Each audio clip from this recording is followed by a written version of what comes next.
व्याख्यामुद्रां करसरसिजैः पुस्तकं शङ्खचक्रे बिभ्रद्भिन्नस्फटिकरुचिरे पुण्डरीके निषण्णः अम्लानश्रीरमृतविशतेरंशभिप्लावयन् मामाविर्भूयादनगमहिमा मानसे वागधीशः नमस्ते प्राणेश प्रणतविभवाय यावनिमगाः नमः स्वामिन् रामप्रियतमनमन् गुरुगुण नमस्तुभ्यं भीमप्रबलदमकृष्णेष्ट भगवन् नमः श्रीमन्मध्वप्रदिश सुदर्शन्नो जय जय श्रीगुरुभ्यो नमः नारायणं सुरगुरुं जगदेकनाथं भक्तप्रियं सकललोकनमस्कृतं च त्रैगुण्यवर्जितमजं विभुमाद्यमीशं वन्दे भवग्रम् अमरासुरसिद्धवन्द्यं नारायणं नमस्कृत्य नरं चैव नरोत्तमं देवीं सरस्वतीं व्यासं ततो जयमुदीरये. ವೇದವ್ಯಾಸುರ ಮಹಾಭಾರತದ ಚಿಂತಕರಿಗೆ ವಂದನೆಗಳು. ಶಾಂತಿ ಪರ್ವದ 266ನೆಯ ಪ್ರವಚನ.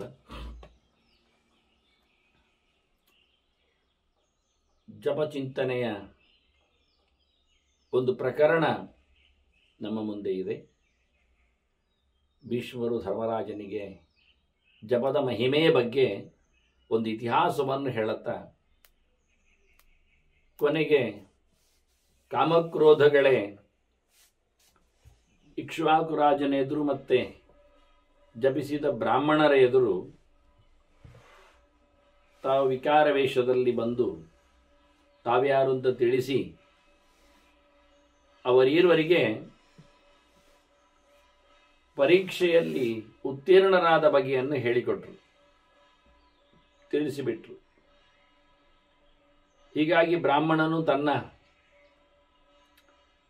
ಜಪದ ಫಲವನ್ನು ಪಡೆಯುವಂತೆ ರಾಜನೇ ಕೊಟ್ಟ ಒಂದು ತೀರ್ಮಾನದಂತೆ ಪಡೆಯುವಂತೆ ಹೇಳಿದ್ದಾನೆ. ಹೀಗಾಗಿ ರಾಜ ಪಡೆದ. ಜಪದ ಫಲವನ್ನು ಪಡೆಯುತ್ತಾ ಮತ್ತೆ ನೀನು ಸಹ ನನ್ನಿಂದ ನನ್ನ ಧರ್ಮವನ್ನು ಸಹ ಪಡಿಬೇಕು ಅಂತ ಕೇಳಿಕೊಂಡಾಗ ಬ್ರಾಹ್ಮಣ ಏನು ಅದಕ್ಕೆ ನಿವೃತ್ತಿ ಧರ್ಮದಲ್ಲಿ ನಿಂತದ್ದರಿಂದ ಆತೇನು ಅದಕ್ಕೆ ಹೆಚ್ಚು ಒತ್ತು ಕೊಟ್ಟಿಲ್ಲ. ಇದರಿಂದಾಗಿ ಬಂದವರಿಬ್ಬರೂ ಸಹ ಅವರಲ್ಲಿ ವಿಶೇಷವಾದಂತಹ ಗುಣವಂತಿಕೆಯನ್ನು ಪರಿಗ್ರಹಿಸಿ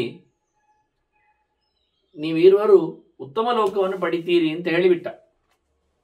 ಯಾಕೆಂದರೆ ರಾಜ ಕೊನೆಯ ಹೊತ್ತಿನಲ್ಲಿ ಹೇಳುವಾಗಲೂ ನನ್ನ ಧರ್ಮದಿಂದಾದರೂ ನೀನು ಸುಖವಾಗಬೇಕು ಅಂತ ಕೇಳಿಕೊಂಡಲ್ಲ. ಅದರಿಂದ ಸಹೇತಿ ಜಯದುತ್ತಂತೆ ಸಮಾಹಲೋಕ ತವಾಸ್ಯ ಚ ಅಂತ ಇವರು ತೀರ್ಪು ಕೊಟ್ಟರು.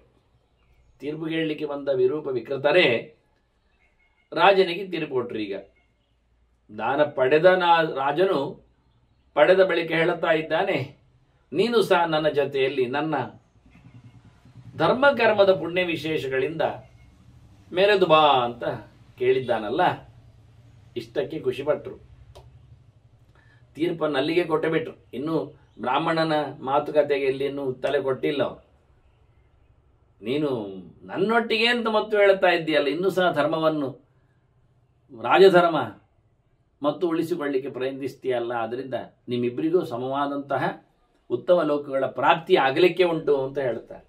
ಏನದು ಉತ್ತಮ ಲೋಕ ಅನ್ನುವುದನ್ನು ಅವರೇ ಹೇಳ್ತಾರೆ. ಸರ್ವೇಷಾಮ ಪರಿಸ್ಥಾನಂ ಬ್ರಹ್ಮಣಃ ಅವ್ಯಕ್ತ ಜನಮನಃ ಅವ್ಯಕ್ತ ವ್ಯಕ್ತೇ ಸರ್ವೇ ಪ್ರಭವಂತ್ಯ ಹರಾಗಮೆ ರಾತ್ರಿ ಆಗಮೆ ಪ್ರಲೀಯಂತೆ. ಇದೆಲ್ಲ ಗೀತೆಯ ಮಾತು. ಕೃಷ್ಣ ಹೇಳಿತ್ತು. ಪ್ರಕೃತಿಯಿಂದ ಈ ಜಗತ್ತಿನ ಸೃಷ್ಟಿ, ಅದರಲ್ಲಿ ಮತ್ತೆ ಲಯವನ್ನು ಹೇಳಿದ್ದಾನೆ ಕೃಷ್ಣ. ಆ ಪ್ರಕೃತಿಯು ತನ್ನ ಅಧೀನವಾದದ್ದು. ಅದರಲ್ಲೂ ಎರಡು ರೀತಿ ಇದೆ, ಜಡ ಪ್ರಕೃತಿ, ಚಿತ್ ಪ್ರಕೃತಿ ಅಂತ. ಚಿತ್ ಪ್ರಕೃತಿ ನನ್ನ ಮಡದಿ ಅಂತ ಎಲ್ಲ ಸಂಗತಿಗಳನ್ನು ಸ್ಪಷ್ಟವಾಗಿಯೇ ಅರ್ಜುನನಿಗೆ ಹೇಳಿದ್ದಾನವನು.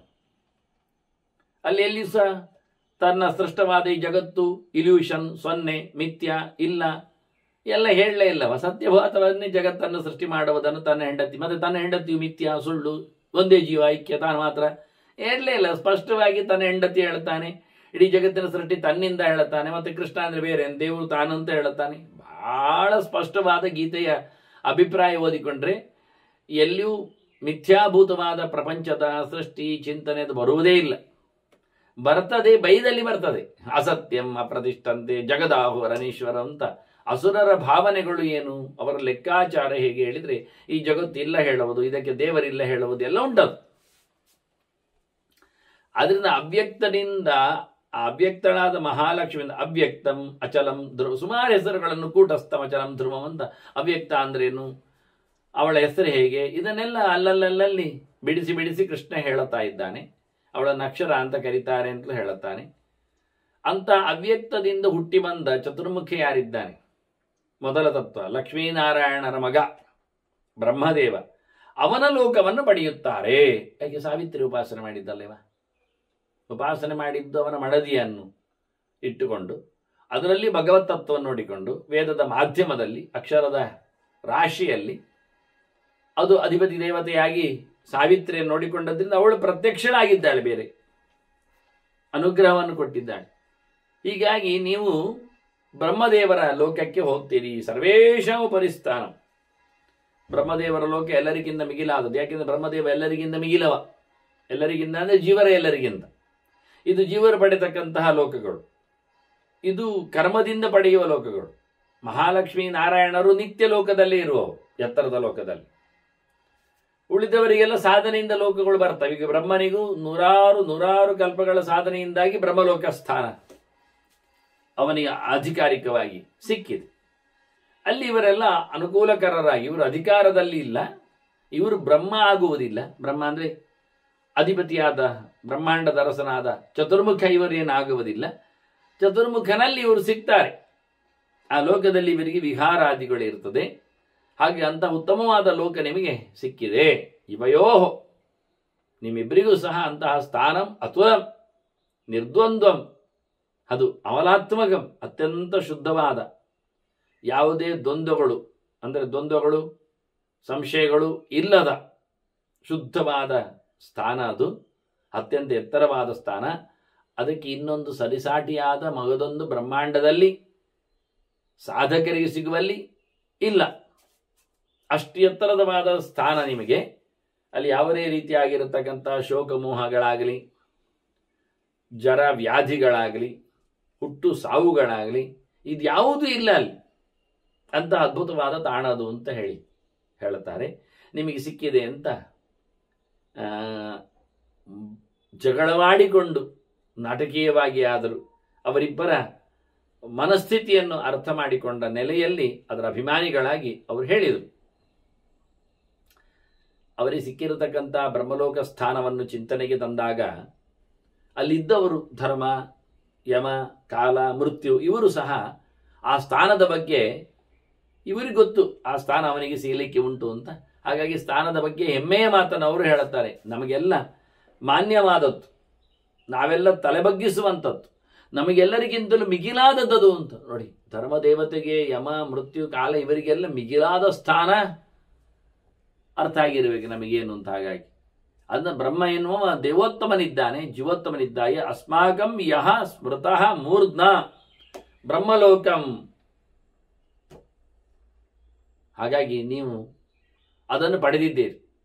ಅತಿಷ್ಠತಂ, ಅತ್ಯಂತ ಎತ್ತರದ ಸ್ಥಾನವನ್ನು ನಾವು ತಲೆಬಗ್ಗಿಸಿ ನಾವು ಬಹಳಷ್ಟು ಎತ್ತರದ ಗೌರವವನ್ನು ಕೊಡುವ ಸ್ಥಾನ ಅದು ನಿಮಗೆ ಸಿಕ್ಕಿದೆ.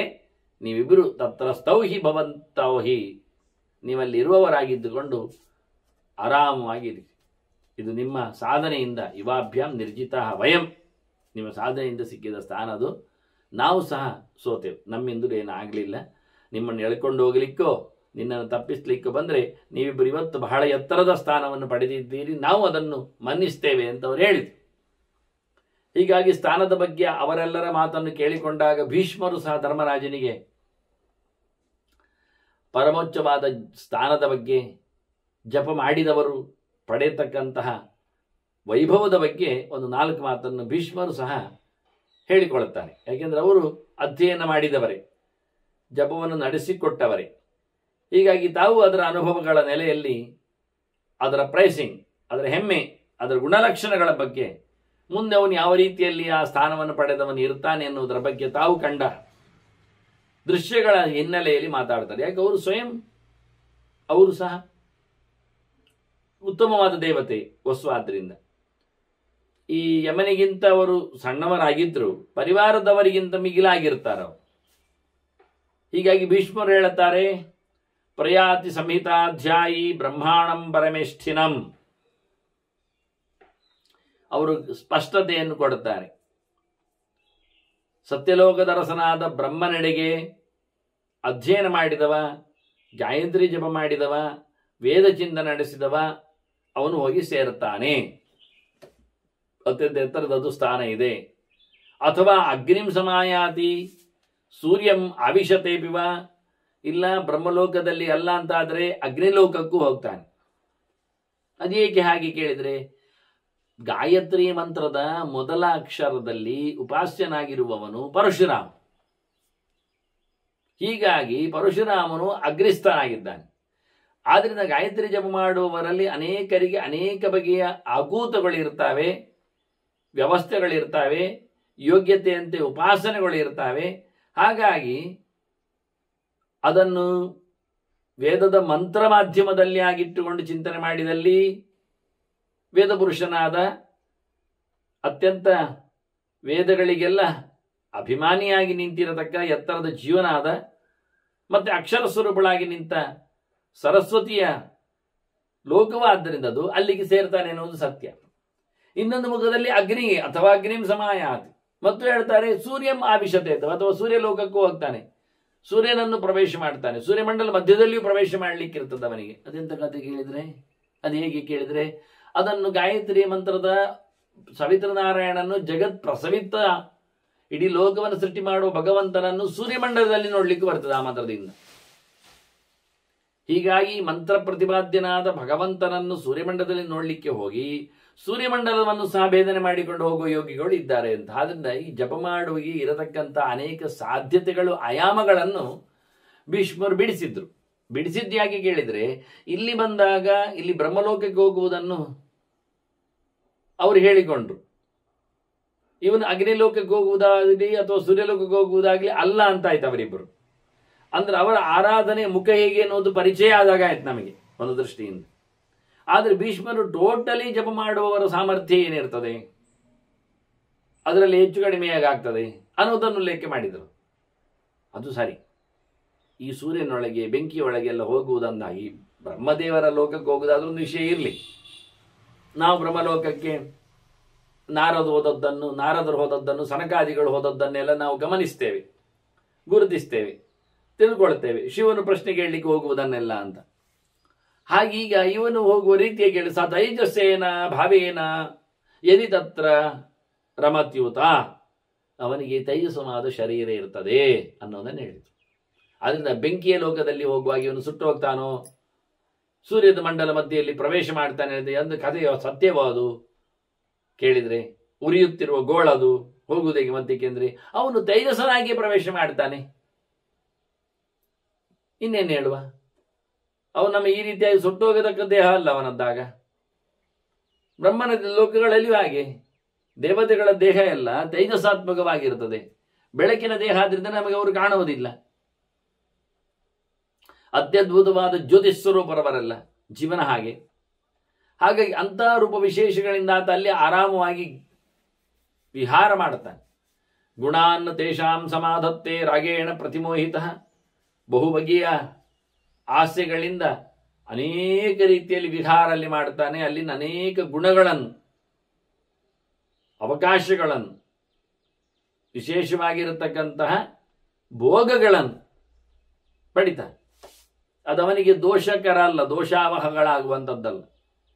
ಅದನ್ನು ಅಲ್ಲಿರತಕ್ಕಂಥ ಫೀಚರ್ಸ್ ಏನೆಲ್ಲ ಅಲ್ಲಿ ನಮಗೆ ಅನುಕೂಲತೆಗಳಿವೆ, ವ್ಯವಸ್ಥೆಗಳಿವೆ, ಅದನ್ನೆಲ್ಲ ಅನುಭವಿಸಿಕೊಳ್ಳುವಷ್ಟರ ಮಟ್ಟಿಗೆ ಆತ ಸುಂದರವಾದಂತಹ ತಕ್ಕುದಾದಂತಹ ದೇಹದಿಂದ ವಿಶೇಷವಾದ ಬಯಕೆಗಳಿಂದ ಅಂದರೆ ಬೇಕುಗಳಿಂದಲೇ, ಇಚ್ಛೆಗಳಿಂದಲೇ ಆತ ಅಲ್ಲಿ ವಿಹಾರ ನಡೆಸ್ತಾನೆ ಅಂತ ಹೇಳ್ತಾನೆ. ಇನ್ನು ನೋಡ್ಲಿಕ್ಕೆ ಹೋದ್ರೆ ಅಲ್ಲಿಗೆ ಅಷ್ಟೇ ಅಲ್ಲ, ಏವಂ ಸೋಮೆ ತಥಾ ವಾಯು ಭೂಮಿ ಆಕಾಶ ಶರೀರಗಃ. ಇನ್ನು ಚಂದ್ರಲೋಕಕ್ಕೂ ಹೋಗುವುದಿಲ್ಲ ಅಂತಲ್ಲ, ಅಲ್ಲಿಯೂ ಸೇರ್ತಾನೆ ಬಂದು. ಅದರಂತೆ ವಾಯುವಿನಲ್ಲಿಯೂ ಸಹ ಸಂಚಾರ ಮಾಡ್ತಾನೆ, ನೆಲದಲ್ಲಿಯೂ ಭೂಮಿಗೂ ಬಂದಿರ್ತಾನೆ, ಎಲ್ಲೆಂದರಲ್ಲಿ ಅಂತರಿಕ್ಷದಲ್ಲಿಯೂ ಆಕಾಶದಲ್ಲಿಯೂ ತಿರುಗ್ತಾನೆ. ಅದಕ್ಕೆ ತಕ್ಕುದಾದಂಥ ಶರೀರವನಲ್ಲಿದೆ. ಗಾಳಿಯ ಶರೀರ, ಶಾಬ್ದಿಕವಾದ ಆಕಾಶ ಗುಣಕ ಶರೀರಗಳು, ಗಂಧದ ಶರೀರಗಳು, ಹೀಗೆ ಆಯಾ ಗುಣಗಳ ಶರೀರವುಳ್ಳವನಾಗಿ ಅತ್ಯಂತ ಸೂಕ್ಷ್ಮನಾಗಿ ಅಲ್ಲಲ್ಲಿನ ವಿಶೇಷವಾದಂಥ ಗುಣಲಕ್ಷಣಗಳನ್ನು, ಲಾಭಗಳನ್ನು, ಈಗ ಮೀನಿನಂತಹ ಭಾವವನ್ನು ಪಡೆದರೆ ಅವ ನೀರಿನಲ್ಲಿ ಹೇಗೆ ಬೇಕಾದರೂ ಹಾಗೆ ಹೋಗಿ ಬರ್ತಾನೆ. ಜಲಜರ ಜಂತುವಂತೆ ಅವನು ಬೆಳೆದುಕೊಂಡಾಗ ಅವನಿಗೇನು ನೀರು ಹಾನಿ ಮಾಡುವುದಿಲ್ಲ. ನೀರಿನ ಅಡಿಗೂ ಮೇಲಕ್ಕೂ ಅಲ್ಲಿನ ಎಲ್ಲ ವಿಶೇಷ ಅಂಶಗಳನ್ನು ಪರಿದರ್ಶನ ಮಾಡಬಹುದು, ಅನುಭವಿಸಿಕೊಳ್ಳಬಹುದು.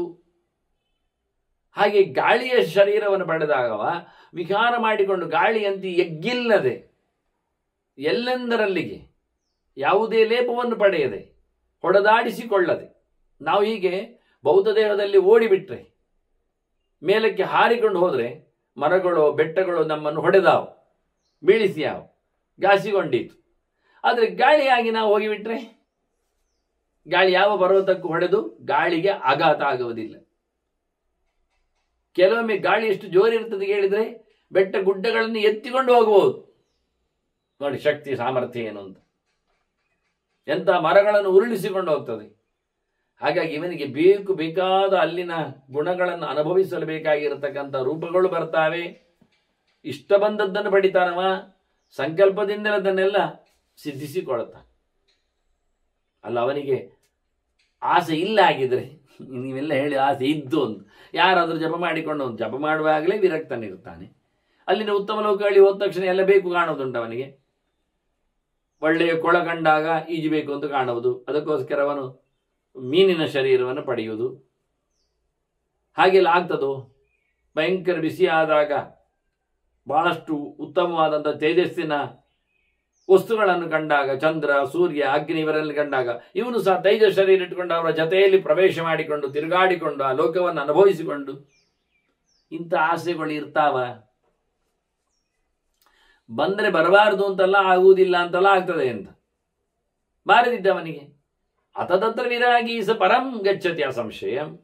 ಅವನು ಯಾವುದು ಬೇಡ ಅಂತ ಇದ್ರೆ, ಇಲ್ಲಿ ಯಾವುದನ್ನು ಅನುಭವಿಸುವುದಿಲ್ಲ ಅಂದರೆ, ಇದು ಯಾವುದನ್ನು ಅವ ಇಷ್ಟಪಡದೆ ಬಿಟ್ಟು ಹೋದ್ರೆ ಅದಕ್ಕಿಂತ ಮೇಲೆ ಆದ ಪರಮಾತ್ಮ ಸ್ಥಾನವನ್ನು ಪಡಿತಾನವ. ಸಿದ್ಧಿಯನ್ನೆಲ್ಲೆಯಲ್ಲಿ ಸಿಗತಕ್ಕಂಥ ಸಂಗತಿಗಳನ್ನು ಹೇಳಿದ್ದಷ್ಟೇ ಹೊರತು ಅಲ್ಲೇ ಕೂತಿರಬೇಕು ಅಂತಲ್ಲ, ದೇವರೆಡೆಗೆ ಸಾಕ್ತ ಮತ್ತು ಉತ್ತಮವಾದ ಗತಿಯನ್ನು ಪಡಿತಾನೆ. ಪರಂ ಅವ್ಯಯಂ ಇಚ್ಛನ್ಸ, ಅದು ಹಿಂದೆ ಬಾರದ, ವಿನಾಶ ಇಲ್ಲದ, ವಿಕಾರಗೊಳ್ಳದ ಅಂತಹ ಒಂದು ಅತ್ಯುತ್ತಮವಾದ ಸ್ಥಾನವನ್ನು, ಪರಮಾತ್ಮನ ಸನ್ನಿಧಾನವನ್ನು ಆತ ಪಡಿತಾನೆ. ಅಂತ ಪರಮಾತ್ಮನಲ್ಲಿಯೇ ತನ್ನ ಪ್ರವೇಶವನ್ನು ಮಾಡಿಕೊಳ್ತಾನೆ. ಬೇಕಾದರೆ ತಮೇವ ಆವಿಶತೆ ಪುನಃ. ಯಾಕೆಂದ್ರೆ ಎಲ್ಲ ಸ್ಥಾನಗಳು ಭಗವಂತನ ಸ್ಥಾನಗಳೇ. ಎಲ್ಲರೂ ಹೋದರೂ ದೇವರೆಡೆಗೆ ಹೋದಾಗೆ ನಾವು ಇಡೀ ಜಗತ್ತೇ ಭಗವಂತನ ಉದರದಲ್ಲಿ ಉಂಟು ಅಂದಾಗ ನಾವು ಜಗತ್ತಿನೊಳಗೆ ಪ್ರವೇಶ ಮಾಡ್ತೇವೆ ಅಂದರೆ ದೇವರ ಉದರಕ್ಕೆ ಹೋಗ್ತೇವೆ ಅಂತಲೇ ಅರ್ಥ ಅಲ್ಲ ಮತ್ತಂತ. ಆದರೆ ನಾವೇನೊಂದು ಹೊರಗಿನ ದೊಡ್ಡ ಗ್ಯಾಲಕ್ಸಿಯನ್ನು ಹೇಳುತ್ತೇವೆ, ಇಡೀ ಯೂನಿವರ್ಸ್ ಬಗ್ಗೆ ಚಿಂತನೆ ಮಾಡುತ್ತೇವೆ, ಅದನ್ನೇ ವಿಶ್ವಂ ಅಂತ ಹೇಳಿಕೊಂಡು ನಾವು ಭಗವಂತನನ್ನು ಹೇಳೋದು. ಅದರಲ್ಲಿ ಉಳಿದದ್ದನ್ನೆಲ್ಲ ನೋಡ್ಲಿಕ್ಕೆ, ಇಡ್ಲಿಕ್ಕೆ, ಇರ್ಲಿಕ್ಕೆ, ಬರಲಿಕ್ಕೆ. ಹಾಗಾಗಿ ಏನಾಯ್ತು, ಇಡೀ ಜಗತ್ತೇ ಭಗವಂತನಿಂದ ಆವರಿಸಲ್ಪಟ್ಟಿದೆ, ಭಗವಂತನಿಂದ ನುಂಗಲ್ಪಟ್ಟಿದೆ, ಒಳಗೆ ಎಲ್ಲವೂ ತಿರುಗ್ತಾ ಇದೆ. ಅಂದ್ರೆ ಹೊರಗೆ ನಾವು ದೊಡ್ಡ ದೇವರ ಒಂದು ಬಾಯಿಯನ್ನು ತೋರಿಸ್ಬೇಕು. ಇವತ್ತಿನ ಬ್ರಹ್ಮಾಂಡದ ಯೂನಿವರ್ಸ್ ಚಿತ್ರವನ್ನು ತೋರಿಸಿದ್ರೆ ನಡುವೆ ಸೌರಮಂಡಲ, ಸೌರಮಂಡಲದ ಆಚೆಗೆ ಇರತಕ್ಕಂತಹ ಆಕಾಶ, ಅದಕ್ಕೂ ಆಗಿರತಕ್ಕಂತಹ ಮಿಲ್ಕ್ ವೇವ್ಸ್ಗಳು, ಅದಕ್ಕೂ ಹೊರಗೆ ಬರುವಂತೆ ಮಾಡಿಕೊಳ್ಳತಕ್ಕಂತಹ ಅದರ ಪರಿಧಿಗಳು, ಸಪ್ತಾವರಣ, ಇಷ್ಟನ್ನು ತೋರಿಸಿದ ನಂತರ ಇದಿಷ್ಟು ವಿಶ್ವ ಅಂತ ತಿಳ್ಕೊಂಡಾಗ, ಯೂನಿವರ್ಸ್ ಇನ್ ಒನ್ ಪಿಕ್ಚರ್ ಅಂತ ಮಾಡಿಕೊಂಡ್ರೆ, ಇನ್ನು ಒಂದು ಇಮೇಜ್ ಮಾಡಿಕೊಂಡ್ರೆ, ಆ ಇಡೀ ವಿಶ್ವ ಅವನ ಬಾಯೊಳಗೆ,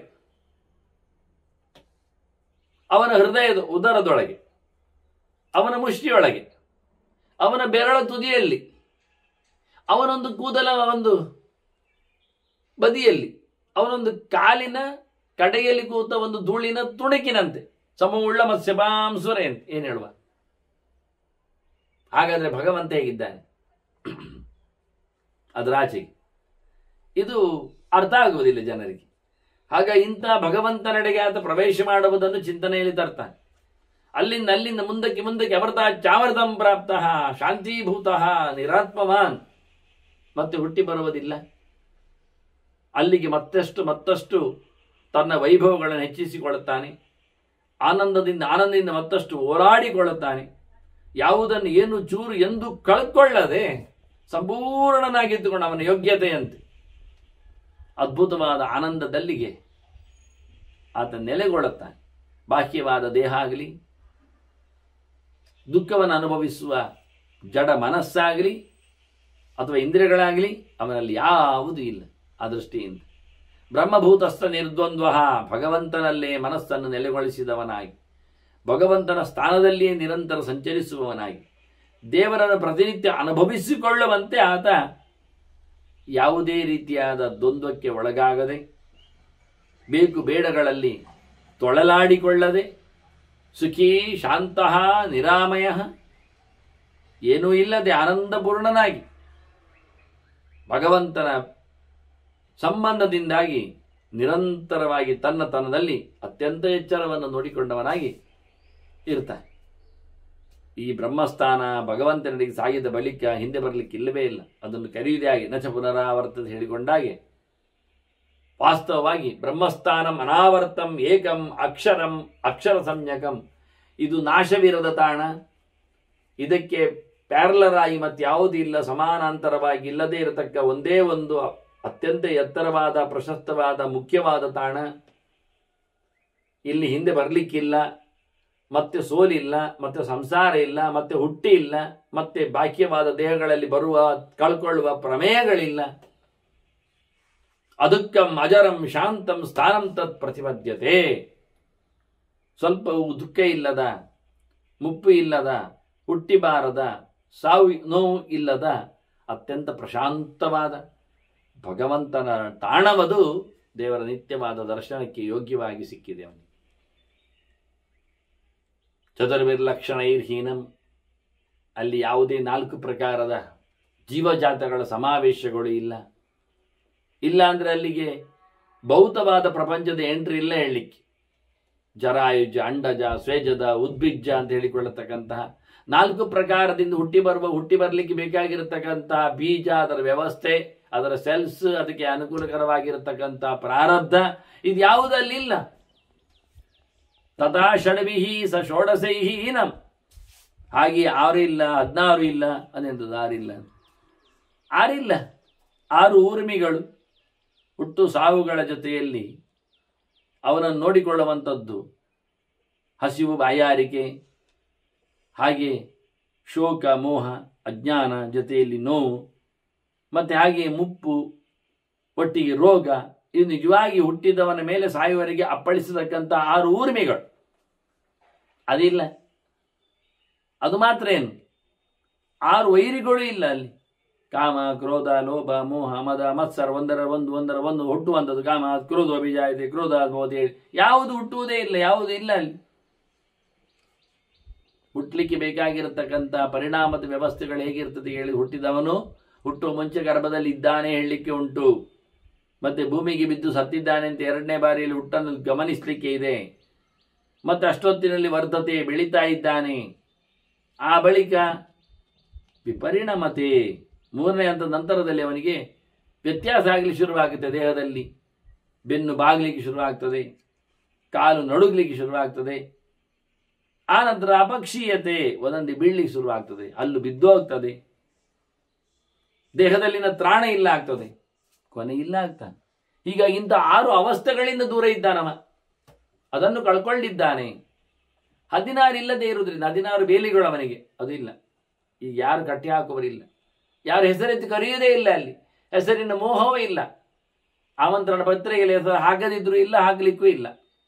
ಪತ್ರಿಕೆಯವರು ಇಲ್ಲ, ಅಲ್ಲಿ ಪ್ರಕರಣಗಳು ಇಲ್ಲ, ಸಭೆ ಸಮಾರಂಭಗಳು ಇಲ್ಲ. ಎಷ್ಟು ಚೆನ್ನಾಗಿದೆ ನೋಡಿ. ಹೆಸರಿದ್ದರೆ ತಾನೇ ಹೆಸರಿನ ಮೋಹ. ಹೆಸರೆತ್ತಿ ಕರೆಯುವವರ ಹೆಸರು ಒಂದು ಜೀವಕ್ಕೆ ಎಷ್ಟು ಗಮ್ಮತ್ತು ನೋಡಿ. ಊರಿನ ಬೇಲಿ ಇಲ್ಲ, ಆ ಊರಿನವರು ಈ ಊರಿನವರಂತ ಪದಪಂಕ್ತಿ ಇಲ್ಲ, ಅವರನ್ನು ಎತ್ತರದಲ್ಲಿ ಇವರ ತಗ್ಗಿನಲ್ಲಿ ಕುಳ್ಳಿರಿಸುವ ಕಥೆಕಾರರು ಇಲ್ಲ, ಕರ್ಮದ ಕಟ್ಟುಪಾಡುಗಳಿಲ್ಲ, ವೃತ್ತಿಯ ವ್ಯವಸ್ಥೆಯಲ್ಲಿ ದೊಡ್ಡತನ, ಹಿರಿತನ, ಸಣ್ಣತನ, ಬದಿತನ ಎಲ್ಲ ಮಾಡುವ ಹಾಗೇ ಇಲ್ಲ. ಅವರು ಕಲೆಕ್ಟರ್ ಅಂತೆ, ಅವರು ತಹಶೀಲ್ದಾರ್ ಅಂತೆ, ಅವರು ಸರ್ಕಾರಿ ಉದ್ಯೋಗಿ ಅಂತೆ, ಅವರು ಪ್ರೊಫೆಸರ್ ಅಂತೆ. ಎಂಥದ್ದು ಅಲ್ಲಿಲ್ಲ, ಯಾವುದೂ ಇಲ್ಲ ಅಲ್ಲಿ. ಕರ್ಮದ ಬೇಲಿ ಇಲ್ಲ, ನಾಮದ ಬೇಲಿ ಇಲ್ಲ, ರೂಪದ ಬೇಲಿ ಇಲ್ಲ. ಎಷ್ಟು ಚಂದ ಇದ್ದಾರೆ, ಎಷ್ಟು ಎತ್ತರ ಇದ್ದಾರೆ, ಎಷ್ಟು ದಪ್ಪ ಇದ್ದಾರೆ, ಎಷ್ಟು ಟೊಣ್ಣೆ ಇದ್ದಾರೆ, ಎಷ್ಟು ಸವಗ, ಅದು ಯಾವುದೂ ಇಲ್ಲ ಮತ್ತೆ ಅಲ್ಲಿ. ಹೀಗೆ ಪಂಚಭೂತಗಳ ಬೇಲಿ ಇಲ್ಲದೆ, ಯೋಚನೆಗಳ ಲಹರಿಗಳ ಚಿಂತನೆಗಳ ಸಾಮ್ರಾಜ್ಯವಲ್ಲದೆ, ಮಾತಿನ ಪ್ರಪಂಚದಲ್ಲಿ ಎಷ್ಟು ಖಾರ ಮಾತಾಡ್ತಾರಲ್ಲ, ಎಷ್ಟು ಮೊನಚು ಮಾತಲ್ಲ, ಎಷ್ಟು ಸೈಲೆಂಟ್ ಅಲ್ಲ, ಎಷ್ಟು ಮೌನಿಗಳಲ್ಲ, ಎಷ್ಟು ಹೇಳೋದಿಲ್ಲಲ್ಲ, ಎಷ್ಟು ವಿಕಾರ ಉಂಟಲ್ಲ ಅವರ ಸೊಡ್ಡಿನಲ್ಲಿ ಹೇಳುವಾಗ. ಇದು ಯಾವುದು ಅಲ್ಲಿಲ್ಲ, ಮಾತಿನ ವೈಖರಿಯೇ ಇಲ್ಲ. ಒಬ್ಬರದ್ದು ಮಾತಾಡಲಿಕ್ಕೆ ಭಾರಿ ದೊಡ್ಡ ಸಂಗತಿಯೇ ಹೇಳಿಬಿಟ್ರು. ಮಾತು ಬರುವುದು ಹೇಗೆ ಅಂತ ಗೊತ್ತಿಲ್ಲದೆ, ಮಾತಿನ ಆಯಾಮಗಳನ್ನು ಪರಿಚಯಿಸಿದ್ದು ತಿಳ್ಕೊಳ್ಳದೆ ಅವ್ರು ಹೇಳಿಬಿಟ್ರು. ಅದು ಮನುಷ್ಯರು ಮಾತಾಡುವುದು ವೈಖರಿ, ಅದು ಖರೆ ಇರಲಿ, ಗೊತ್ತಿಲ್ಲ. ಅತ್ತ ಪ್ರಾಣಿ ಪಕ್ಷಿಗಳೆಲ್ಲ ಮಾತಾಡೋದು ಮತ್ತೆ ಬೇರೆ, ಅದು ಬೇರೆ ರೀತಿ ಉಂಟದು. ಮತ್ತೆ ಇತ್ತ ಮರಮಟ್ಟುಗಳು ಮಾತಾಡೋದು ಅದು ಬೇರೆ ರೀತಿ ಉಂಟು, ಅದು ಪಶ್ಯಂತಿ. ಹೀಗೆಲ್ಲ ಶುರು ಮಾಡಿದ್ರು. ಇದು ಎಲ್ಲಿ ಅದು ಬರುತ್ತಾ ಹಾಗೆಲ್ಲ? ಒಬ್ಬ ಮಾತಿನ ವ್ಯವಸ್ಥೆಯನ್ನು ಉಲ್ಲೇಖ ಮಾಡಿದರೆ ಇವುಗಳಿಗೆಲ್ಲ ಹೆಸರುಕೊಳ್ಳಿ ಶುರು ಮಾಡಿದ್ದಾರೆ ಅವರು ಕೂತ್ಕೊಂಡು. ಅದು ಮಧ್ಯಮ, ಇದು ಪಶ್ಯಂತಿ, ಇದು ವೈಖರಿ. ಹೀಗೆಲ್ಲ ಮಾತಿನ ಪ್ರಪಂಚವನ್ನೆಲ್ಲ ಮರಮಟ್ಟುಗಳಿಗೆ, ಪ್ರಾಣಿ ಪ್ರಪಂಚಗಳೆಲ್ಲ ಹಂಚಿ ಹಾಕಿ ಅದೆಲ್ಲ ತಿಳ್ಕೊಂಡವ ಅವು ದೊಡ್ಡ ಜನ, ಅವನು ಋಷಿ. ಎಲ್ಲಿ ಋಷಿಗಳಿಗೇನು ಮಾತು ಬರುತ್ತೆ ಹೇಳಿದ್ದಾರೆ ಪ್ರಾಣಿಗಳನ್ನು. ಮರಮಟ್ಟುಗಳ ಜೊತೆಯಲ್ಲಿ ಮಾತಾಡ್ತಾರೆ, ತಿಳಿಸಿದ್ದಾರೆ. ಇವರದ್ದೇ ಕಲ್ಪನೆಗಳು, ಇವರೇ ಹೇಳಿಕೊಂಡು ತಿರುಗುವುದು. ಜನರು ಬೆಪ್ಪರು ತಿಳ್ಕೊಂಡೇ ಅಂತಾರೆ ಮನೆಗೆ. ಹೀಗಾಗಿ ಬಹಳ ಚಂದವಾಗಿ ಇದು ಯಾವುದೇ ಬೇದಿ ಇಲ್ಲ. ಬೇಲಿಗಳ, ಕೋಟೆಗಳ, ಕೊತ್ತಳಗಳ, ಬಾಗಿಲುಗಳ, ಕೀಲುಗಳ, ಸರಪುಳಿಗಳ ಇದು ಯಾವುದರ ಸಂಬಂಧ ಇಲ್ಲದಂತೆ ಅದಕ್ಕೆ ಸಂಬಂಧಪಟ್ಟಂಥ ಇಂದ್ರಿಯಗಳು, ಮನಸ್ಸು ಸೇರಿ 16 ಆಗ್ತದೆ ಪಂಚಭೂತಗಳ ಜೊತೆಯಲ್ಲಿ ಬಂದಾಗ. ಅವೆಲ್ಲವನ್ನು ಹೊರಗಿಟ್ಟದ್ದು ಇವನ ಬದುಕು ಅಂತಾರೆ. ಊಟ ಮಾಡಿದ್ದರ ಪರಿಣಾಮದ ಕಥೆಗಳು ಅಲ್ಲಿಲ್ಲ. ಏನು ತಿಂದು ಬಂದಿದ್ದೀರಿ, ಏನು ತೆಲ್ಲಿಗೆ ಸಿಗತ್ತೆ, ತಿನ್ನುವುದರಲ್ಲೇ ನಮ್ಮ ಸಮಾರಂಭಗಳು ಸಾಯ್ತಾವೆ. ಕಾರ್ಯಕ್ರಮಗಳಿಗೆ ಬೊಬ್ಬೆ ಹೊಡೆಯುವುದು, ಇವತ್ತು ಹೊಸದಾಗಿ ಕೂಗುವ ಕಥೆಯಲ್ಲಿ ಕುಣಿಯುವ ಕಥೆ ಸೇರಿಕೊಂಡಿದೆ. ಹೀಗಾಗಿ ತಿನ್ನಲಿಕ್ಕೆ ಜಾಸ್ತಿ ಬೇಕಾಗ್ತದೆ. ಅವರೇ 3 ಹೊತ್ತು ತಿಂದು ಹಾಕ್ತಾರೆ. ಎಲ್ಲ ಕಾರ್ಯಕ್ರಮಗಳಲ್ಲಿಯೂ ಅತ್ಯಂತ ಹೆಚ್ಚಿನ ಖರ್ಚು ವೆಚ್ಚ ಕೇಳಿದರೆ ತಿನ್ನುವುದರಲ್ಲಿ. ಒಂದು ತಲೆಗೆ 200, 300, 400 ರೂಪಾಯಿ ಒಟ್ಟಿಗೆ ಹಾಕಿಬಿಡ್ತಾರೆ. ಒಂದು ತಲೆಗೆ ಅಂತ ಹೇಳೋದಿಲ್ಲ ಅವರು, ಒಂದು ಎಲೆಗೆ ಅಂತ ಹೇಳ್ತಾರೆ ಲೆಕ್ಕ ಹೇಳುವವರು. ಮುಗಿದೋಯ್ತು ಒಂದು ಕಾರ್ಯಕ್ರಮ ಅಂದ ತಕ್ಷಣ. ಏನಲ್ಲಾದರೂ ಒಂದು 500 ಚೆನ್ನಾಗಿ ಬಿಟ್ಟರೆ ಅವನಿಗೆ ಏನಿಲ್ಲ ಆದರೂ 1 ಲಕ್ಷ 2 ಲಕ್ಷ ಖಂಡಿತ ಒರೆಸ್ಲಿಕ್ಕೆ ಬರಬೇಕು. ಎಲ್ಲ ಸೇರಿಕೊಂಡು ಪ್ರಯೋಜನ ಏನು ಬಂತು ಕೇಳ್ತಾನೆ. ಹಾಗೆ ಇದು ಯಾವುದರ ಬೇಲಿಗಳ ಕಥೆ ಇಲ್ಲದಂತೆ ಚತುರ್ಭಿರ್ ಲಕ್ಷಣೈರ್ಹೀರ್ನಂ ಷಡಭಿಹಿ ಷೋಡಶೈಹಿ ತಥಾ ಷಡ್ಭಿಶ್ಚ ಷೋಡಶೈಹಿ. ಹಾಗೆಯೇ ಪುರುಷಂ ಸಮತಿಕ್ರಮ್ಯ ಆಕಾಶಂ ಪ್ರತಿಬದ್ಧತೆ. ಈ ಚತುರ್ಮುಖ ಪುರುಷನನ್ನು ಸಹ, ಈ ಬ್ರಹ್ಮಾಂಡದ ಅರಸನನ್ನು ಸಹ ದಾಟಿಬಿಟ್ಟು ಈ ಲೋಕದ ಎಲ್ಲ ಬೇಲಿಗಳನ್ನು ಕಳಚಿಕೊಂಡು ದೇಹದ ಹಂಗು ತೊರೆದು ಆಕಾಶಂ ಪ್ರತಿಪದ್ಯತೆ, ಸರ್ವತ್ರ ಪ್ರಕಾಶ ಸ್ವರೂಪನಾದ ಭಗವಂತನನ್ನು. ಆಕಾಶ ಅಂದರೆ ಜೈನರಾಗಿ ಕೇವಲ ಮೇಲಕ್ಕೆ ಹೋಗ್ತಾ ಇರುವುದಲ್ಲ. ಮೋಕ್ಷ ಅಂದ್ರೆ ಏನು ಕೇಳಿದ್ರೆ ಹೋಗುದು ಮೇಲಕ್ಕೆ ಸೀದಾ ಆತ್ಮ, ಗ್ಯಾಸ್ ಬುಗ್ಗ ಇದ್ದಾಗೆ ಬಿಟ್ಟುಕೊಟ್ಟಾಗೆ. ಎಲ್ಲಿಗೆ ಅಂತ ಇಲ್ಲ. ಪ್ರಯೋಜನ ಏನು ಅಂತ ಹಾಗಾದ್ರೆ? ಹೋದವರು ಎಲ್ಲಿ ಗೊತ್ತಿಲ್ಲ. ಎಲ್ಲ ಮುದ್ದೆ ಒಟ್ಟು ಹೋಗುದಿಲ್ಲ ಬುಗ್ಗಗಳು, ಒಂದೊಂದೇ ಬುಗ್ಗ ಹೋಗುದು. ಯಾರು ಎಲ್ಲಿ ಹೋಗ್ತಾರೆ ಯಾರಿಗಿಲ್ಲ, ಎಂಡ್ಲೆಸ್. ನಾವಾದ್ರೆ ಬುಗ್ಗಗಳನ್ನೊಂದು ಮರವೋ ಚಪ್ಪಣಿಯೋ ಚಾವಡಿಯೋ ಸಿಕ್ಕಿದಲ್ಲಿ ಹೋಗಿ ನಿಲ್ಲುವುದನ್ನು ನೋಡ್ತೇವೆ, ಅಥವಾ ಏನಾದರೂ ಪ್ರೆಷರ್ ಇದ್ರೆ ಹೊಡೆಯುವುದು ಬೀಳ್ತವೆ. ಈ ಆತ್ಮಕ್ಕೆ ಸಾವಿಲ್ಲ. ಮೋಕ್ಷವನ್ನು ಇಲ್ಲಿಂದ ಪಡೆಯುವುದು ಅಂದ ತಕ್ಷಣ ಹೊರಗೆ ಹಾರಿಯುವುದು ಅಂತ, ಹಕ್ಕಿ ಹಾರಿದ ಹಾಗೆ ಅಂತ. ಹಕ್ಕಿ ಹಾರಿದ ಹಾಗೆ ಅಂತ ಹೇಳಿದ್ರೆ ಹಕ್ಕಿಯಲ್ಲಿ ಅದು ಕೂತ್ಕೊಳ್ತದಲ್ಲ, ಕೂತ್ಕೊಳ್ಳಿದ್ರೆ ನಿರಂತರ ಹಾರುವುದೇ ಹಕ್ಕಿ ಕೆಲಸ. ಆದರೆ ಒಂದಿನ ರೆಕ್ಕೆ ಹಾರಿದ ಸಾಯ್ತದೆ ಅದು. ಅದಕ್ಕೆ ಬೋರು ಅನಿಸ್ತದೆ, ಅದಕ್ಕೆ ಆಯಾಸ ಆಗ್ತದೆ. ಅದನ್ನ ಸತತ ಮೂರ್ಧ್ವಗಮನ ಎನ್ನುವುದು ಬಹಳ ಕಷ್ಟದ್ದೇ. ಅದಕ್ಕೆ ಇಲ್ಲಿ ಆಕಾಶ ಅಂದ್ರೆ ಆ ಸಮಂತಾತ್ ಕಂ ಸುಖಂ ಅಷ್ಟಾತಿಯಿಂದ ಭಗವಂತನ ಹೆಸರದು. ಪರಿಪೂರ್ಣವಾದ ಆನಂದನಾದ ಭಗವಂತನೆಡೆಗೆ ಆನಂದವನ್ನು ಪಡೀಲಿಕ್ಕೆ ಇವನು ಹೋಗ್ತಾನೆ, ಸೇರ್ತಾನೆ, ಇರ್ತಾನೆ, ಬರ್ತಾನೆ. ಎಲ್ಲೆಡೆ ತುಂಬಿ ತುಳುಕಿ ಬೆಳಗುತ್ತಿರುವ ಭಗವಂತನೆಡೆಗೆ, ಆಕಾಶ ಅಂದ್ರೆ ಭಗವಂತ, ಆಸವಂತಾತ್ ಕಾಶತೆ ಅಂತ ಕಾಶದೀಪ್ತವು ಅಂತ ಧಾತು, ಎಲ್ಲೆಡೆ ಏನೂ ಲೇಪ ಇಲ್ಲದೆ ಬೆಳಗುತ್ತಿರುವ ಭಗವಂತನಲ್ಲಿ ಈತನ ಪ್ರವೇಶ ಇದೆ, ಈತ ಸೇರ್ಲಿಕ್ಕೆ ಉಂಟಲ್ಲಿ, ಅಲ್ಲಿ ನಿಲ್ಲಕ್ಕೆ ಆಗ್ತದೆ ಅಂತ ಉಲ್ಲೇಖ ಮಾಡ್ತಾರೆ ಭೀಷ್ಮರು ಬಹಳ ಚಂದವಾಗಿ. ಅವನ ಗಮನದ ಬಗ್ಗೆ ಅಲ್ಲ, ಅವನಿಗೆ ಎಲ್ಲ ಬೇಗುಗಳೆಲ್ಲ ಬೇಗು ಕಂಡಿದೆ, ಎಂತ ಮಾಡುದು, ಬೇಕು ಅಂತ ನಿಲ್ಲಿಕ್ಕೆ ಸಿಗ್ತದೆ ಅಂತಾರೆ. ಅದು ಮನುಷ್ಯನಿಗೆ ಎಂಥದ್ದು ಎರಡರಲ್ಲಿ ಜಪ ಮಾಡಿದವನಿಗೆ ಬಯಕೆಗಳು ಇದನ್ನೆಲ್ಲ ನಾನು ಕಂಪ್ರೆಸ್ ಮಾಡಿ ಯಾವುದು ಬೇಡ ಹೇಳಿಕೊಂಡು ಇಲ್ಲಿ ಶುದ್ಧನಾಗಿದ್ದುಕೊಂಡು ನಿವೃತ್ತಿ ಧರ್ಮವನ್ನು ಅವಲಂಬಿಸಿದ್ದೇನೆ ಹೇಳಿದವ ಹೊರಟೋದಾಗ ಪರಲೋಕದಲ್ಲಿ ಎಲ್ಲಿಯಾದ್ರೂ ಅವನಿಗೆ ಬಯಕೆಗಳು ಬೇಕಾದ್ರೆ, ಅಥವಾ ಇಚ್ಛತಿ ರಾಗಾತ್ಮ, ಅವನಿಗೆ ಎಲ್ಲಿಯಾದ್ರೂ ಏನಾದರೂ ಬೇಕು ಅಂತ ಅನಿಸಿಕೊಂಡು ಏನಾದರೂ ಇಷ್ಟಪಟ್ಟರೆ ಸರ್ವಂ ತದದಿಷ್ಟ, ಮನಸ್ಸಿನಿಲ್ಲ ಬಂದದ್ದೆಲ್ಲ ಅಲ್ಲಿಯೇ ಮನಸ್ಸಾರೆ ಪಡೀಲಿಕ್ಕೆ ಅನುಕೂಲ ಆಗ್ತದೆ. ಅಂತಹ ಸಿದ್ಧಿ ಅವನಲ್ಲಿ ಎಣಿಸಿದ ತಕ್ಷಣ, ಯೋಚಿಸಿದ ತಕ್ಷಣ ಸಂಕಲ್ಪ ಮಾತ್ರ ಅವನಿಗೆ ಸಿಗುವಂತೆ ಇದೆ, ಅದು ಸತ್ಯವೇ ಅಂತಾರೆ. ಅದು ಯಾರು ಕೇಳೋದಿಲ್ಲ ಎನ್ನುವುದೊಂದು ವಿಷಯ ಬೇರೆ. ಇವನೆಲ್ಲ ಲೋಕವನ್ನು ನೋಡಿರ್ತಾನ, ಎಲ್ಲವೂ ಹಿಂದೆ ಬರುವ ತಾಣಗಳೇ. ಅಥವಾ ಚೇಕ್ಷತೆ ಲೋಕಾನ್ ಸರ್ವಾನ ನಿರಯ ಸಂಜ್ಞಿತಾನ್, ಇವೆಲ್ಲವೂ ಹಿಂದೆ ಬರುವುದು ಅಂತ ಇದಕ್ಕೆ ಹೆಸರುಗಳು. ಯಾವ ಲೋಕಗಳು ಸಹ ಶಾಶ್ವತವಾಗಿ ಅವನನ್ನು ಬರಮಾಡಿಸಿಕೊಳ್ಳುವುದಿಲ್ಲ. ಅದನ್ನು ಇಷ್ಟಪಡದವ, ಈ ಎಲ್ಲ ಲೋಕಗಳನ್ನು ನೋಡಿದವ, ನೋಡಿ ತಿಳಿದು ಬಿಟ್ಟವ, ಅದರಲ್ಲಿ ನಿಸ್ಪೃಹನಾಗಿ ಬೇಡ ಅಂತ ಆಸೆಯನ್ನು ತೊರೆದವ, ಅವನು ನಿಜವಾಗಿಯೂ ಸರ್ವತೋ ಮುಕ್ತ ತತ್ರ ವೈರಮತೆ ಸುಖಂ, ಎಲ್ಲವನ್ನು ತೊರೆದವನಾಗಿ ಭಗವಂತನಡೆಗೆ ಹೋಗಿ ಆರಾಮವಾಗಿದ್ದು ಬಿಟ್ಟು ಆನಂದವನ್ನು ಅನುಭವಿಸ್ತಾನೆ. ಅನಿಸಿಕೊಳ್ಳುವುದಷ್ಟೇ, ನೋಡ್ಲಿಕ್ಕೆ ಸಿಕ್ಕಿದಾಗೆಲ್ಲ ನೋಡ್ಲಿಕ್ಕೆ ಆಗ್ತದೆ, ಒಮ್ಮೆ ಎಲ್ಲ ಪೂರ್ತಿ ತಿರುಗಿ ಬರಬೇಕು ಅಂತ ಎಂಥದ್ದು ಇಲ್ಲ ಅಂತ. ಎಲ್ಲವೂ ಹಿಂದೆ ಬರತಕ್ಕ ತಾಣಗಳೇ, ಏನು ರಮಿಸುವ ಸಮಸ್ಯೆಗಳು ಇಲ್ಲ, ಅಲ್ಲಿ ವ್ಯವಸ್ಥೆಗಳು ಇಲ್ಲ.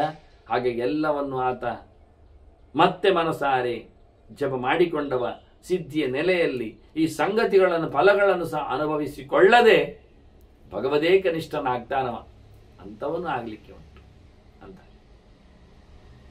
ಧರ್ಮರಾಜ ಕೇಳ್ತಾನೆ ಮಧ್ಯದಲ್ಲಿ ಭೀಷ್ಮರ ಹತ್ರ. ಅಲ್ಲ, ಅವರು ಮತ್ತೆ ಎಂತ ಮಾಡಿದ್ರು ಅವನು ಕೇಳುದು. ರಾಜ ಮತ್ತೆ ಬ್ರಾಹ್ಮಣ, ಅವನ ಕಥೆ ಏನಾಯ್ತು? ಅವರಿಗೆ ಉತ್ತಮ ಲೋಕ ಉಂಟು ಅಂತ ಅವನು ಹೇಳಿದ. ಧರ್ಮಾದಿ ದೇವತೆಗಳು ಹೌದು ನಿನಗೆ ಬ್ರಹ್ಮಲೋಕ ಸಿಗ್ತದೆ, ಅದು ಭಯಂಕರ ಎತ್ತರದ ಸ್ಥಾನ ಅಂತ ಹೇಳಿದರು. ನೀವು ಸಹ ಎಂತ ಚೆನ್ನಾಗಿದೆ ಅಲ್ಲಿ ಹೋದವನಿಗೆ ಅಂತ ಹೇಳಿಕೊಂಡು ತಿಳಿಸಿಬಿಟ್ರಿ. ಇವರೆಂತಾದ್ರೆ ಹೇಳಿ ಕಿಂವಾತವು ತತ್ರ ಚಕ್ರತು, ಬ್ರಾಹ್ಮಣ ಮತ್ತೆ ರಾಜ ಏನ್ ಮಾಡಿದ್ರು, ಏನ್ ಕಥೆ ಆಯ್ತು, ಮುಂದುವರಿದು ಕಥೆ ಏನಾಯ್ತು? ಭೀಷ್ಮರು ಹೇಳುತ್ತಾರೆ, ಬ್ರಾಹ್ಮಣ ಒಪ್ಪಿಗೆ ಕೊಟ್ಟಾಯ್ತಲ್ಲ, ಈಗ ರಾಜ ಕೈ ಹಿಡಿದಾಯ್ತಲ್ಲ, ಕೊಡ್ಲಿಕ್ಕುಂಡಿ ಅನ್ನೋದು ಅರ್ಥ ಆಗಿ ಹೋಯ್ತಲ್ಲ. ಹಾಗಾಗಿ ಬ್ರಾಹ್ಮಣ ಏನು ಮಾಡಿದ, ಎಲ್ಲರಿಗೂ ಸಹ ಮತ್ತೆ ಕೈ ಮುಗಿದ. ಸರ್ವಾನ್ನ ಸಂಪೃಜ್ಯ ಶಿರಸ ರಾಜಾನಂ ಸ ಅಬ್ರವೀತ್ ಸ್ವಬ್ರವೀತ್ ದ್ವಿಜಃ, ಎಲ್ಲ ದೊಡ್ಡವರಿಗೆಲ್ಲ ಕೈ ಮುಗಿದುಕೊಂಡು ಸಾಕ್ಷಿ ದೇವತೆಗಳಿಗೆಲ್ಲ ಹೇಳಿಬಿಟ್ಟು ರಾಜನನ್ನು ಮಾತಾಡಿಸಿದ. ರಾಜನಲ್ಲಿ ಹೇಳಿದ, ತಗೋ ನಾನೆಲ್ಲ ಕೊಡ್ತಾ ಇದ್ದೇನೆ, ಫಲದಾನೇನ ಸಂಯುಕ್ತ ರಾಜರ್ಷೇ ಗಚ್ಚ ಮುಖ್ಯತಾಂ, ನಾನು ಇವತ್ತಿನವರೆಗೆ ಮಾಡಿರತಕ್ಕಂಥ ಜಪದ ಏನೆಲ್ಲ ಫಲಗಳಿವೆ ಅದು ನಿನಗೆ ನಾನು ಧಾರೆ ಎರೆದಿದ್ದೇನೆ, ನಿನ್ನ ಅತ್ಯುತ್ತಮವಾದಂತಹ ಲೋಕವನ್ನು ಪಡೆ. ನಾನು ಹೇಳಿದೆ ಈಗ ತಾನೆ, ಬ್ರಹ್ಮಲೋಕ ಸಿಗ್ತದೆ ಎಂದು ಜಪ ಮಾಡಿದವರಿಗೆ ಅತ್ಯುತ್ತಮವಾದ ಲೋಕವನ್ನು ಪಡೆ, ದೊಡ್ಡವನಾಗಿ ಬಿಡು ನೀನು ಆ ಫಲದ ವಿಶೇಷದಿಂದ. ಭವತಾಚಾಭಿ ಅನುಜ್ಞಾತ ಜಪೇಯಂ ಭೂಯೇವಹ, ಮತ್ತೆ ನೀನು ನನಗೆ ರಾಜ ಸಿಕ್ಕಿದ್ದಿ, ಅತಿಥಿಯಾಗಿ ಬಂದಿದ್ದಿ. ರಾಜರೆಲ್ಲರನ್ನು ಸಹ ನಿಯಮದಲ್ಲಿ ಕುಳ್ಳಿರಿಸುವರು. ಈಗಾಗಲೇ ವಿಕೃತ ವಿರೂಪರಿಗೆ ಒಂದು ರೀತಿಯ ತೀರ್ಪನ್ನು ಕೊಟ್ಟು ನೀನು ಸರಿ ಮಾಡಿದೆ, ಅದರಲ್ಲಿ ನೀನು ನನ್ನಿಂದ ಪಡಿತಾ ಇದೆ. ನನಗಿನ್ನು ನಿನ್ನ ಅನುಗ್ರಹ ಇರಲಿ, ನಿನ್ನ ಆಜ್ಞೆ ನನಗೆ ಸಿಗಲಿ, ನಾನು ನಿನ್ನಲ್ಲಿ ಕೇಳಿಕೊಳ್ಳುತ್ತೇನೆ, ನಾನು ಯಥಾ ಪ್ರಕಾರ ಮತ್ತೆ ಜಪ ಮಾಡ್ತೇನೆ ಅಂತ. ಈಗ ಜಪದ್ದೆಲ್ಲ ಫಲ ಕೊಟ್ಟಾಯ್ತಲ್ಲ, ಅದು ನನಗೆ ಮತ್ತೆ ಜಪ ಮಾಡಲಿಕ್ಕೆ ಉಂಟು. ಅಲ್ಲ, ಇದು ನನಗೆ ಒಂದು ಇಷ್ಟ. ಯಾಕೆ, ನನಗೆ ದೇವಿಯು ಬಂದು ಕೊಟ್ಟಿದ್ದಾಳೆ ವರ. ನಾನು ಅವಳ ಹತ್ರ ಬಂದಾಗ ಕೇಳಿದ್ದೇನೆ, ನನಗೆ ಜಪ ಮಾಡಲಿಕ್ಕೆ ಬಿಡು, ಹಾಗೆ ಅನುಕೂಲ ಆಗಿಲಿ ಅಂತ. ಆಯ್ತು ಅಂದಿದ್ದಾಳೆ. ಭೂಯ ಏವ ಅಂತ ಮತ್ತೆ ಪುನಃ ನೀನು ಜಪ ಮಾಡ್ತೀನಿ ಅಂತ ಹೇಳಿದ್ದಾಳೆ. ನನಗೆ ದೇವಿಯ ವರ ಇದೆ, ಸರಸ್ವತಿ ಭಾರತಿ ವೇದಮಾತೆಯ ವರ ಇದೆ, ನಾನು ಅದರಿಂದ ಜಪ ಮಾಡಲಿಕ್ಕೆ ಉಂಟು, ಜಪ ಮಾಡುತ್ತೇನೆ. ರಾಜ ಹಾಗೆ ಹೇಳುತ್ತಾನೆ, ಅಲ್ಲ ಬ್ರಾಹ್ಮಣ, ನಾನು ನಿನ್ನಿಂದ ಎಲ್ಲ ಪಡೆದಾಯ್ತು, ಹೌದು ಸತ್ಯ. ಯದ್ಯೇವಂ ಅಫಲಾ ಸಿದ್ಧಿ ಶ್ರದ್ಧಾ ಚ ಜಪಿತುಂತವ ಗಚ್ಚ ವಿಪ್ರಮಯಾಸಾರ್ಥಂ. ನಿನಗೀಗ ಜಪ ಮಾಡಿದ್ದೆಲ್ಲ ಫಲ ಕೊಟ್ಟಾಯ್ತು ಅಂತ ಹೇಳಿ ಒಂದೊಮ್ಮೆ ಆಗಿದ್ರೆ ನಿನಗೆ ಅದಕ್ಕೋಸ್ಕರ ಮತ್ತೆ ನಿನ್ನ ಜಪ ಮಾಡಿ ತುಂಬಿಸುವುದು ಅಂತಾದರೆ ನೀನು ನನ್ನೊಟ್ಟಿಗೆ ಬಂದುಬಿಡು, ನನ್ನ ಕರ್ಮಗಳ ಫಲವನ್ನು ನೀನು ಅನುಭವಿಸುವ ಮೂಲಕ ನನ್ನೊಟ್ಟಿಗೆ ಸಾಗುವ, ಹೋಗುವ ಅಂತ ಹೇಳಿಬಿಟ್ಟ. ಇಲ್ಲಿ ಪ್ರಶ್ನೆ ಅಂದರೆ, ಜಪದ ಫಲವನ್ನು ಕೊಟ್ಟದ್ದರಿಂದ ಇವ ಶೂನ್ಯನಾದ ಅಂತ ಅನಿಸಿಕೊಂಡು ರಾಜ ಹೇಳುವುದು, ನೀನು ನನ್ನವೇ ಜಪ ಮಾಡಲಿಕ್ಕೆ ಹೊರಟ್ರೆ ಬೇಡ, ನನ್ನೊಟ್ಟಿಗೆ ಬಂದು ಬಿಡು, ನನ್ನ ಪುಣ್ಯ ಕೊಟ್ಟು ನಾನು ನಿನ್ನ ಕರ್ಕೊಂಡು ಹೋಗ್ತೇನೆ ಅಂತ. ನನ್ನ ಕರ್ಮದ ಪುಣ್ಯ, ಜಪದ ಪುಣ್ಯ ಕೊಟ್ಟದ್ದರಲ್ಲ. ಸ್ವಲ್ಪ ಗಮನಿಸಿ ಸೂಕ್ಷ್ಮವಾಗಿ. ಏನಂದ್ರೆ, ಇವ ಈಗ ತಾನು ಮಾಡಿದ ಜಪದ ಪುಣ್ಯವನ್ನು ಒಬ್ಬರಿಗೆ ದಾನ ಮಾಡ್ತಾ ಇದ್ದಾನೆ ಅಲ್ವಾ? ಅದು ಕೇಳಿದ ರಾಜನಿಗೆ ಅಲ್ವಾ? ಅದರ ಪುಣ್ಯ ಇಲ್ವಾ? ಅದೊಂದು ಫಿಟ್ಟಿಂಗ್. ಜನರಿಗೆ ಇದು ಅರ್ಥ, ಇದು ಸೂಕ್ಷ್ಮ. ಪುಣ್ಯವನ್ನು ದಾನ ಮಾಡ್ತಾ ಇದ್ದೇನೆ ಹೇಳುವಾಗ ಒಂದು ಪುಣ್ಯ ಬರ್ತದೆ. ನಾನು ಇಷ್ಟರವರೆಗೆ ಮಾಡಿದ ಎಲ್ಲ ಜಪದ ಪುಣ್ಯವನ್ನೇ ಕೊಡ್ತಾ ಇದ್ದೇನೆ ಅಂತ ಹೇಳಿಕೊಂಡದ್ದರಿಂದ ಕೊಡುವ ಮೂಲಕ ದಾನದಿಂದ ಬರುವ ಒಂದು ಪುಣ್ಯ ಇಲ್ವಾ? ಗೋದಾನದ ಪುಣ್ಯ ಆಗಿ ಬಂದ ಹಾಗೆ ಅದೇನಿಲ್ವ? ಸುಮ್ಮನೆ 0 ಆಯ್ತಾ? ಮತ್ತೆ ಇವು ಕೊಟ್ಟದ್ದು ಜಪದ ಪುಣ್ಯವನ್ನು ಮಾತ್ರ. ಅವನಿಗೆ ಜಪ ಇತರವಾದ ಕೆಲಸಗಳನ್ನು ಮಾಡಿದ್ದರೆ ಅದರ ಪುಣ್ಯ ಸೇರುವುದಿಲ್ವ ಬೇರೆ? ಇಂಥ ಅತಿ ಸತ್ಕಾರ ಮಾಡಿದ ಹಾಗೆ, ಬಂದವರಿಗೆ ಕೈ ಮುಗಿದದ್ದಾಗೆ, ಧರ್ಮಾದಿ ದೇವತೆಗಳ ಬಗ್ಗೆ ಸಂವಾದ ನಡೆಸಿದ್ದಾರೆ, ಸಜ್ಜನರ ಸಹವಾಸ ಮಾಡಿದ್ದಾನೆ, ಇದೆಲ್ಲ ಪುಣ್ಯಗಳು ಬೇರೆ ಇಲ್ವಾ? ದೇವಿಯನ್ನು ಪ್ರತ್ಯಕ್ಷ ಮಾಡಿಕೊಂಡಿದ್ದಾನೆ. ಜಪಕ್ಕೆ ಸಂಬಂಧಪಟ್ಟದ್ದು ಪುಣ್ಯ ಆಚೆ ಹೋದರೂ ಉಳಿದ ಬೇಕಾದಷ್ಟು ಪುಣ್ಯಗಳಿವೆ. ಇವ ಶೂನ್ಯನಾಗಲಿಲ್ಲ. ಅದು ಇಂಥ ದೊಡ್ಡ ಜಪದ ಮೂಟೆಯನ್ನು ದಾನ ಮಾಡೋದ್ರಿಂದ ಇನ್ನು ದೊಡ್ಡ ಪುಣ್ಯ ಅವನಿಗೆ ಬಂದಾಗ ಆಗಲಿಲ್ವಾ? ಕೆಲವರು ಆಯುಷ್ಯದಾನ ಕೇಳುವುದುಂಟು ಹೇಳ್ತಾರೆ, ಆಯುಷ್ಯದಾನವನ್ನು ಕೊಡ್ತಾರೆ. ಆಯುಷ್ಯದಾನವನ್ನು ಕೊಡುವುದರಿಂದ ಇವನಿಗೆ ಆಯುಷ್ಯ ವೃದ್ಧಿ ಆಗುವುದಿಲ್ವಾ? ತಮ್ಮ ಯಥಾವಪಾಸೆ ತದೈವವತಿ ಅಂತ ಒಂದುಂಟಲ್ಲ ವಿಷಯ. ದುಡ್ಡನ್ನು ಒಳ್ಳೆಯವರ ಪಾತ್ರಕ್ಕೆ ದುಡ್ಡು ಕೊಟ್ಟರೆ ಇವನು 0 ಆಗ್ತಾನ, ಶೂನ್ಯನಾಗ್ತಾನ, ಇವನ ಶ್ರೀಮಂತಿಗೆ ಹೋಗ್ತದ, ಬಡತನ ಬರ್ತದ. ಹಾಗಿದ್ರೆ ಕರ್ಮದ ಅರ್ಥ ಏನು? ವಿದ್ಯೆಯನ್ನು ದಾನ ಮಾಡಿದ್ರಿಂದ ಅವನಿಗೆ ಮೂರ್ಖನಾಗ್ತಾನವ? ವಿದ್ಯೆ ದಾನದ ಹೆಸರೇನು ಕೇಳಿದರೆ ಇದು ಕೊಟ್ಟದ್ದಾಗೆ ಹೆಚ್ಚಾಗುವುದು ಅಂತಲೇ ಹೆಸರು ಅದಕ್ಕೆ. ಇದೊಂದು ವಿಚಿತ್ರ ವಿದ್ಯೆಯ ಕತೆ. ಹೇಳಿಕೊಟ್ಟಾಗ ಅವನಿಗೆ ಅಭಿವೃದ್ಧಿ ಆಗ್ತದೆ. ಯಾಕೆಂದ್ರೆ ಹೇಳಲಿಕ್ಕೆ ಬರಲಿಕ್ಕೆ ನೋಡ್ಲಿಕ್ಕೆ ಹೋಗಿ ಅವನು ಮತ್ತಷ್ಟು ಗಟ್ಟಿ ಆಗ್ತಾನೆ. ಯಯೇ ಕೃತೆ ವರ್ಧತಯೇವ ನಿತ್ಯಂ ವಿದ್ಯಾಧನಂ ಸರ್ವಧನ ಪ್ರದಾನ ಹೇಳಿತ್ತು. ಎಲ್ಲ ದುಡ್ಡಿಗಿಂತ ವಿದ್ಯೆ ಯಾಕೆ ಮಿಗಿಲು ಕೇಳಿದ್ರೆ ಇದು ಹೇಳಿದ್ದಷ್ಟು ಖರ್ಚು ಮಾಡಿದ್ದಷ್ಟು ಮತ್ತಷ್ಟು ವೃದ್ಧಿ ಆಗ್ತದೆ ಅಂತ. ಆದ್ರಿಂದ ಅನ್ನದಾನ ಮಾಡಿದವನಿಗೆ ಬಡತನ ಬರ್ತದೆ ಅಂತ ಇಲ್ಲ, ತಿನ್ಲಿಕ್ಕಿಲ್ಲ ಆಗುವುದಿಲ್ಲ. ತಿನ್ಲಿಕ್ಕೆ ಆಗಲಿಕ್ಕೆ ಉಂಟು ಹೇಳಿ ಅನ್ನದಾನ ಜನ್ಮಾಂತರದಲ್ಲಿಯೂ ಈ ಜನ್ಮದಲ್ಲಿಯೂ, ಅದೇ ಕೆಲವರು ಈ ಜನ್ಮದಲ್ಲಿ ಅನ್ನದಾನ ಮಾಡಿದ್ರೆ ಬರೋ ಜನ್ಮದಲ್ಲಿ ಊಟಕ್ಕೆ ಸಿಗ್ತದೆ ಅಂತ, ಈ ಜನ್ಮದಲ್ಲಿ ದುಡ್ಡು ದಾನ ಮಾಡಿದ್ರೆ ಬರೋ ಜನ್ಮದಲ್ಲಿ ದುಡ್ಡು ಸಿಗ್ತದೆ ಅಂತ, ಈ ಜನ್ಮದಲ್ಲಿ ವಿದ್ಯಾದಾನ ಮಾಡಿದ್ರೆ ಬರೋ ಜನ್ಮದಲ್ಲಿ ಅಂತ ಅರ್ಥವ. ಹಾಗಾಗುವುದಿಲ್ಲ. ಆದ್ರಿಂದ ಈ ಆಯಾ ಜನ್ಮಗಳಲ್ಲಿ ಯಾವ ರೀತಿಯಲ್ಲಿ ಉಪಾಸನೆ ಮಾಡ್ತೇವೆಯೋ ಅದರ ಫಲವನ್ನು ಆ ಜನ್ಮದಲ್ಲಿಯೂ ಉಣ್ತಾನೆ, ಬರುವ ಜನ್ಮದಲ್ಲಿಯೂ ಉಣ್ತಾನೆ. ಈ ಜನ್ಮದಲ್ಲಿ ಅವನಿಗೆ ಪಡಿಲಿಕ್ಕೆ ಬೇಕಾಗಿರತಕ್ಕಂಥ ಅನುಕೂಲ ಇಲ್ಲ, ಅನುಕೂಲ ಮಾಡಿಕೊಡಿ. ಅದರಿಂದ ಆಯುಷ್ಯ ದಾನ ಮಾಡಿದವನಿಗೆ ಡಬಲ್ ಆಯುಷ್ಯ ಬರಬೇಕು. ಅವನಿಗೆ 0 ಆದದ್ದಕ್ಕೆ ಇವ ಕೊಟ್ಟದ್ದು ಅದು ಸತ್ಯ, ಅವನಿಗೆ 0 ಆಗಿದೆ. ಅವನು ಇನ್ನಿರುವುದು 10 ದಿನ ಅಂತ ಆದ್ರೆ ಇವನಿಗೆ 10 ವರ್ಷ ಕೊಟ್ರೆ ಇವನು 10 ವರ್ಷ ಕತ್ತರಿಸಿ ಹೋಗಬಾರ್ದು. ಕೊಟ್ಟದ್ರಿಂದ ಎಕ್ಸೆಸ್ ಬರಬೇಕು ಅವನಿಗೆ. ರಕ್ತ ಡೊನೇಷನ್ ಕೊಟ್ಟಾಗಿ, ಡೊನೇಟ್ ಮಾಡಿದಾಗ ಕಮ್ಮಿ ರಕ್ತ ಇದ್ದವರಿಗೆ ನಾವು ನೆತ್ತರು ಕೊಡ್ಲಿಕ್ಕೆ ಹೋಗಿ ನಮ್ಮ ನೆತ್ತರು 0 ಆಗುದಾದ್ರೆ ಯಾರು ನೆತ್ತರು ಕೊಡ್ತಾರೆ? ಇವನ್ ನೆತ್ತರು ಕೊಟ್ಟರು ಸಹ ಮತ್ತೆ ಅಭಿವೃದ್ಧಿ ಆಗ್ತದೆ ಇವನ ದೇಹದಲ್ಲಿ. ನೆತ್ತರು ಸ್ವಲ್ಪ ತಡವಾಗಿ, ಬಾವಿಯಲ್ಲಿ ನೀರು ತೆಗೆದು ನೀರು ಬೇಕಾದವರಿಗೆ ನಾವು ದಾನ ಮಾಡಿದ್ರೆ ಬಾವಿ ಬತ್ತಿ ಹೋಗುದಿಲ್ಲ, ಬಾವಿಯಲ್ಲಿ ಮತ್ತೆ ನೀರು ಉಕ್ಕೇರಿ ತುಂಬಿಕೊಳ್ತದೆ ನಿಧಾನಕ್ಕೆ. ಹೀಗೊಂದು ಕೆಲವು ಚಿಂತನೆಗಳನ್ನು ಮಾಡಿಕೊಂಡ್ರೆ ನಾವು ಇಲ್ಲಿ ಜಪ ಮಾಡಿದವ ದಾನ ಮಾಡಿದಾಗ ಬ್ರಾಹ್ಮಣನು ಅವನಿಗೆ 0 ಆಗಲಿಲ್ಲ. ರಾಜನ ಲೆಕ್ಕಾಚಾರ ತಪ್ಪಿದೆ. ಒಂದವೇ ನೀನು 0 ಅಂತ ಹೇಳಿಕೊಂಡು ನನಗೆ ಜಪ ಮಾಡಲಿಕ್ಕೆ ನೀನು ಬೇಕು ಅಂತ ಅವಕಾಶ ಮಾಡುದಾದ್ರೆ ನೀನು ನನ್ನೊಟ್ಟಿಗೆ ಬಂದು ಬಿಡು ಮಾರಾಯ, ನಿನಗೆ ನನ್ನ ಪುಣ್ಯ ಉಂಟು ಅಂತ, ನನ್ನ ಕರ್ಮದ ಪುಣ್ಯ ಉಂಟು ಅಂತ ಮತ್ತೆ ಶುರು ಮಾಡಿದ್ದಾನೆ ರಾಗ. ಆಗ ಆ ಉತ್ತರ ಕೊಡ್ತಾನೆ ಬ್ರಾಹ್ಮಣ, ಇದು ಒಳ್ಳೇದಾಗ್ಲಿಲ್ಲಲ್ಲ. ಈಗ ಅವನು ಕೇಳಿಕೊಂಡ ಗಚ್ಚ ಮಿತ್ರ ವಿಪ್ರಮಯ ಸಾರ್ಧಂ ಅಂದಾಗ ಜಾಪಕಂ ಫಲಮಾಪ್ನುಹಿ, ನೀನು ಜಪ ಮಾಡಿದವ ನೀನು, ನಿನಗೆ ಫಲ ಕೊಡ್ತಾ ಇದ್ದೇನೆ ಅಂತ. ಆಗ ಬ್ರಾಹ್ಮಣ ಹೇಳ್ತಾನೆ, ಇದೆಲ್ಲ ಆಗಿ ಹೋಯ್ತು ಮಾರಾಯ, ಒಮ್ಮೆ ಮೊದಲಿಂದಲೂ ನೀನು ನಿನ್ನದೇನಾದರೂ ನಾನು ಪಡಿಬೇಕು ಅಂತ ಒರೆಸ್ಲಿಕ್ಕೆ ನೋಡ್ತಾನೇ ಇದ್ದೆ. ಕೃತ ಪ್ರಯತ್ನ ಸುಮಹಾನ್ ಸರ್ವೇಶಾಂ ಸನ್ನಿಧಾವಿಹ. ಇವರೆಲ್ಲ ಧರ್ಮ ಯಮ ಮೃತ್ಯು ಕಾಲರಿದ್ದಾಗಲೇ ನೀನು ಮಾತಾಡಿದ್ದೆ. ಬರುವಂತ ಸುರುವಿಂದಲೂ ನಿನ್ನದು ಕತೆ ಆಗಿ ಮೊದಲೇ ಬಂದಾಗ ನೀನು ಹೇಳುತ್ತಾ ಇದ್ದದ್ದೇ, ನಂದೆಂತಾದ್ರೂ ಕೊಡ್ಲಿಕ್ಕುಂಟು ಏನು ಕೇಳು ಅಂತ. ಅಲ್ಲ, ನಾನು ಕೇಳುವವ ಅಲ್ಲ, ಹೇಳಿ ಆಯ್ತಾ ಇಲ್ವಾ ನಿವೃತ್ತಿ ಧರ್ಮದಲ್ಲಿದ್ದೇನೆ ಅಂತ. ರಾಜರು ಕೊಡುವವರು, ಬ್ರಾಹ್ಮಣರು ಪಡೆಯುವವರು. ಸತ್ಯ, ಬ್ರಾಹ್ಮಣರಲ್ಲಿ 2 ಬಗೆಯವರಿದ್ದಾರೆ ಅಂತ ಹೇಳಿದ್ನಲ್ಲ ನಾನು. ಪಡೆಯುವವರೊಂದಿದ್ದಾರೆ, ಪಡೆಯದವರೊಂದಿದ್ದಾರೆ ಅಂತ. ಮತ್ತೆ ನೀನು ಕೇಳಿದವ ಕೊಟ್ಟದ್ದು ನಾನು, ನೀನಾಗಿ ಕೇಳಿದ್ದಕ್ಕೆ ಕೊಡುವುದು ಎನ್ನುವ ವಿಷಯ ಎಲ್ಲ ಹೇಳಿದ್ದರಿಂದ ಇದೆಲ್ಲ ಆಗಿ ಹೋಯಿತು ಕತೆ. ಇನ್ನು ಮತ್ತೆ ಪುನಃ ಯಥಾ ಪ್ರಕಾರ ಪ್ರಯತ್ನ ಎಲ್ಲ ಬೇಡ.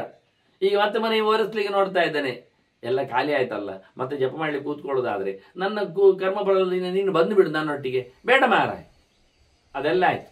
ಸಹತುಲ್ಯ ಫಲಾವಾಂ ಗಚ್ಚಾವೋ ಯತ್ರ ನೌಗತಿ. ನಾವು ಇನ್ನೊಮ್ಮೆ ಒಟ್ಟು ಸೇರಿದಾಗ ಮಾಡಿಕೊಳ್ಳು, ಜನ್ಮಾಂತರದಲ್ಲಿ ನೋಡುವ, ಎಲ್ಲ ಪಡೆಯುವುದು ಹಿಡಿಯುವುದು ಎಲ್ಲ.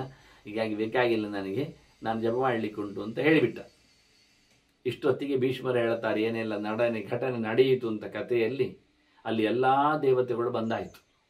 ಇವ ಮತ್ತೆ ಪುನಃ ಜಪ ಮಾಡುವವನಿಗೆ ಮತ್ತೆ ಯಾರದ್ದು ಏನು ಬೇಡ ಅಂತ ಅನಿಸಿಕೊಂಡಾಗ ಅವು ಗಟ್ಟಿತನ ನೋಡಿದ್ರೆ ಇಡೀ ಜಪದ ಫಲವನ್ನು ಕೊಟ್ಟು ಸಂಭ್ರಮಿಸ್ತಾನೆ. ಅಂದಾಗ ಸಹ ದೇವೈ ಉಪಯಾತಃ ಎಲ್ಲರೂ ಬಂದಿದ್ದಾರಲ್ಲಿ.